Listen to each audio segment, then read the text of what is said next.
soudés. Alléluia, les faillons pourront rentrer. Alléluia,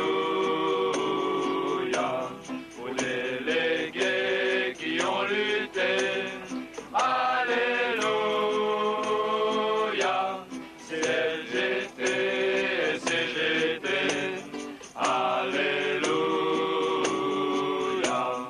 pour la lutte qui est engagée. Alléluia, et les droits qu'on a gagnés. Alléluia, pour la lutte qui est engagée. Alléluia, on ne peut plus abandonner. Alléluia.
Mai 68, à Sochaux.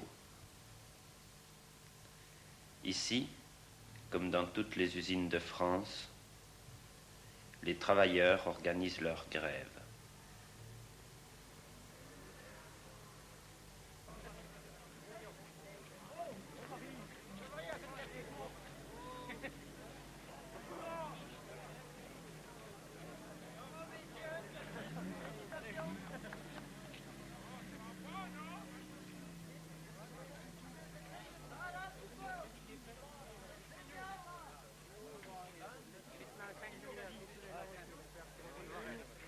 Nous avons souhaité, les ingénieurs et cadres, qu'une réunion dialogue soit ouverte, au cours desquelles nous pourrions consulter une des parties d'abord, puis ensuite l'autre, en la personne des représentants de la direction. Est-ce que vous entrevoyez dans les mouvements à venir à vous associer à la classe ouvrière, à la revendication de la classe ouvrière? Oui. Je crois que le premier élément qui est fondamental, si vous voulez, quand vous mettez un train sur des rails, il y a plusieurs embranchements. Je ne peux rien. Vous non plus. Et une chose certaine, c'est que vous savez que le train est parti. Si vous êtes convaincu qu'il n'y a qu'un seul embranchement, qu'il n'y a qu'une seule direction possible, il est fondamental que le train soit sur le rail. Par conséquent, moi je ne peux pas préjuger de l'orientation que prendra ce mouvement.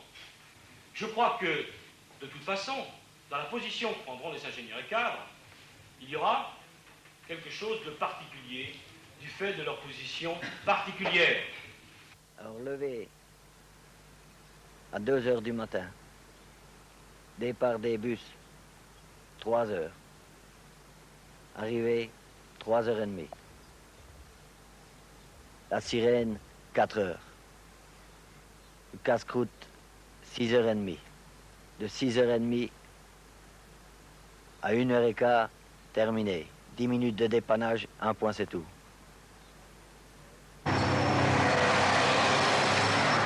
La semaine après, changement de décor.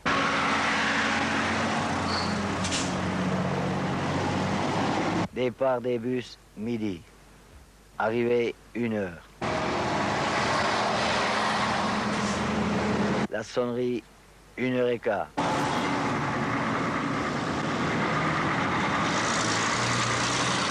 Travail, 10h30 ou 11h moins le quart.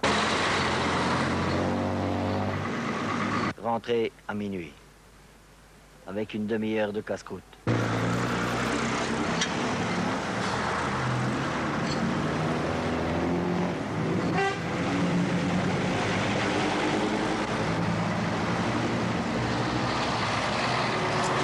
Alors si bien que vous en avez l'estomac tout retourné, que vous arrivez à manger 2 ou 3 jours par semaine. Mais vous êtes 2 jours dans la semaine où vous mangez absolument rien. Le lundi, le mardi, il faut mieux pas y compter.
Pendant 10 ans, j'ai fait ça. Et il y en a 18 000 qui le font chez Peugeot. Il y en a 18 000 qui le font tous les jours. Il y en a 18 000.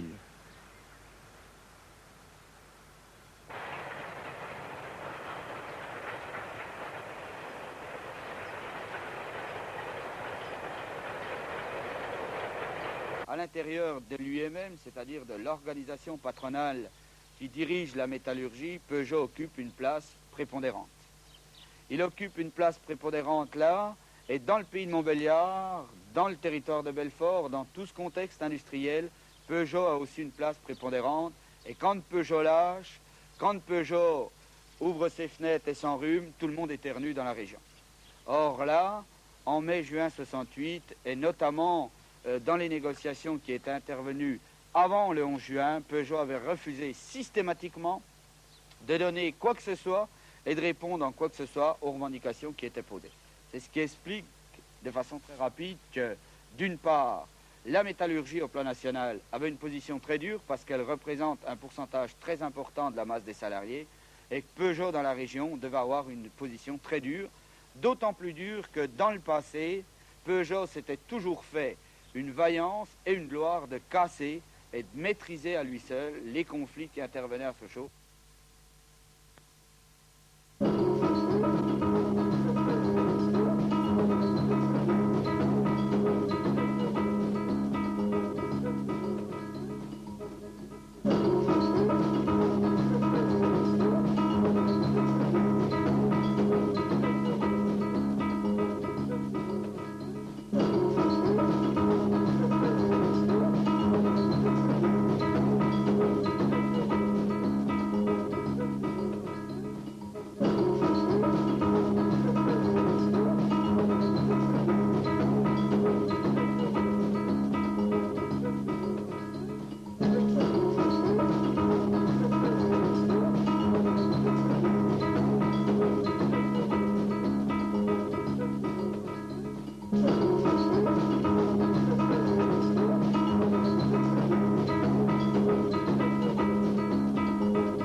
Puis alors moi, je me suis trouvé vraiment en tête de ligne, quoi, voilà.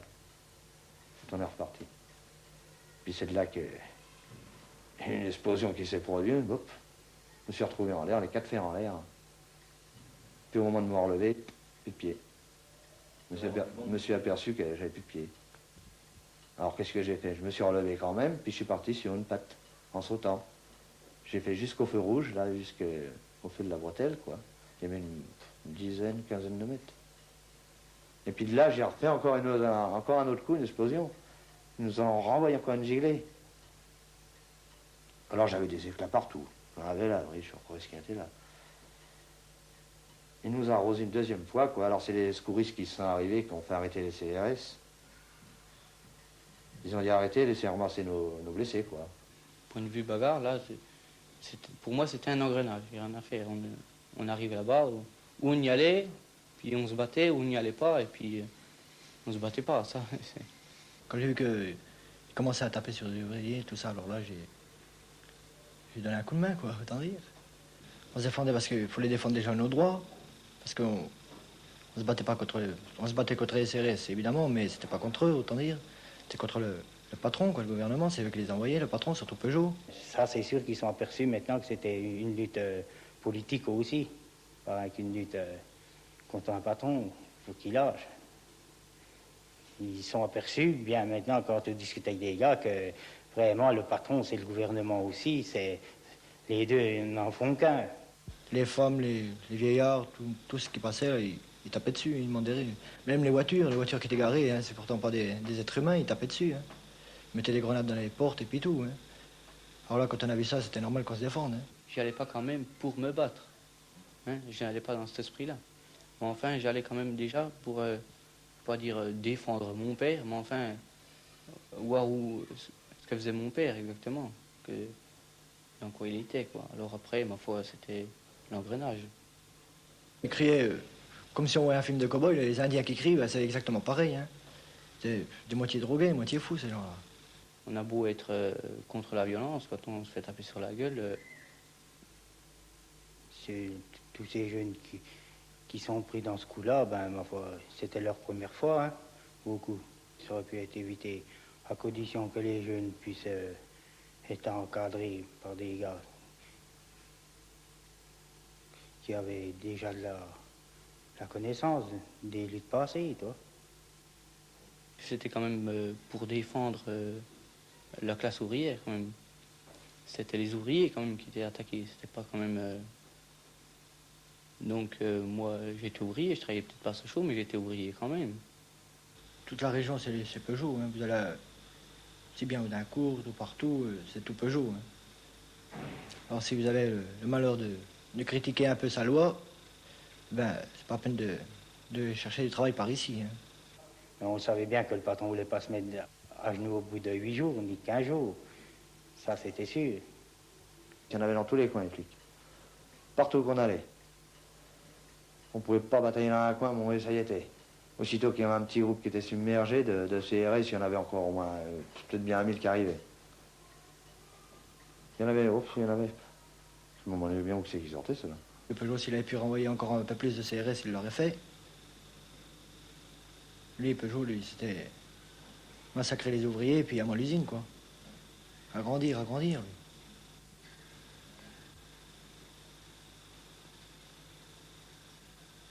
Pour lui, l'ouvrier, c'est un esclave, et puis c'est tout, hein.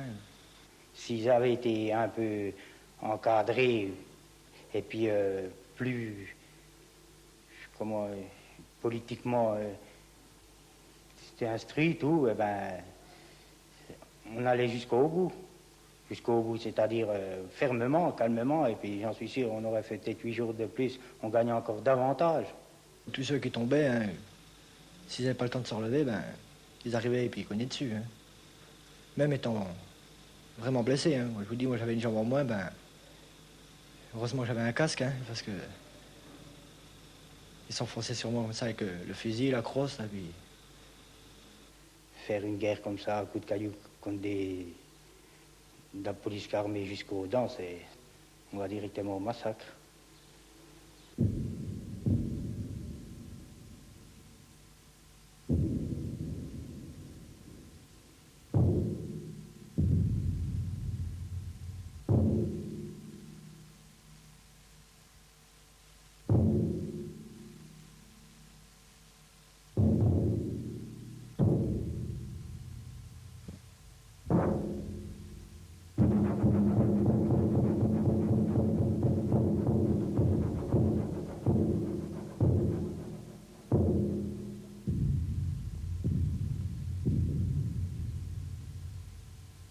À tous ceux qui s'interrogent sur l'origine du mouvement ouvrier, à ceux qui demandent pourquoi le drapeau rouge flotte au-dessus des usines occupées, quelle est sa signification? Ces quelques semaines de lutte, et surtout cette journée du 11 juin 68, apportent une réponse. Le mouvement ouvrier, depuis son origine, s'est peu à peu gravé dans l'histoire. Chaque conquête de la classe ouvrière sur ses ennemis de classe a coûté beaucoup de larmes, beaucoup de peine et de sang.